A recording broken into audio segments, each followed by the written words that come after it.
नमस्कार। आज हम बात करेंगे बीजेपी सरकार द्वारा किए गए विभिन्न वादों के बारे में और कितने पूरे हुए और कितने नहीं उनके भी बारे में।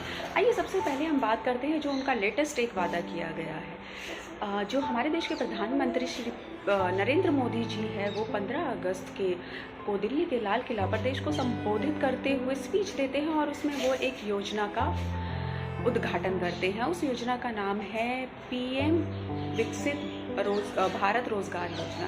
पीएम विकसित भारत रोजगार योजना के तहत प्राइवेट क्षेत्र में अपनी पहली नौकरी प्राप्त करने वाले हर युवाओं को 15,000 रुपये का इनाम दिया जाएगा। तो ये तो उनका एक वादा हो गया और इस स्कीम को लॉन्च भी कर रहे हैं 15 अगस्त से ही।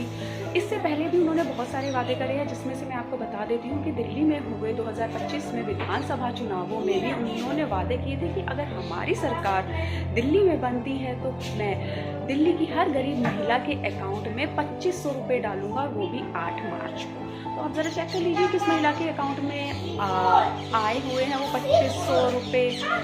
मेरे में तो नहीं आए। और दूसरी जो उन्होंने वादे किए थे कि हमारी सरकार अगर दिल्ली में आती है तो वो दिल्ली के हर गरीब बुजुर्ग को ओल्ड एज पेंशन प्राप्त करवाएंगे। लेकिन मुझे नहीं लगता कि अभी तक किसी भी गरीब को या किसी भी बुजुर्ग को ये ओल्ड एज पेंशन मिली है। बाकी आप देख लीजिए। और मैं आपकी जानकारी के लिए ये भी बता देती हूँ कि इससे पहले भी उन्होंने वादे किए थे 2024 में जो लोकसभा चुनाव हुए थे। 2014 में जो लोकसभा चुनाव हुए थे उसमें उन्होंने वादे किए थे कि अगर उनकी सरकार बनती है तो वो जो स्विस बैंक में जमा जितना भी काला धन है वो अपने देश में वापस लाएगी और हर गरीब के अकाउंट में कम से कम 15 से 20 लाख रुपए डालेगी। तो देख लीजिए 2024 से 2025 तक कितने साल बीत चुके हैं और कितना धन वहाँ से वापस आ चुका है।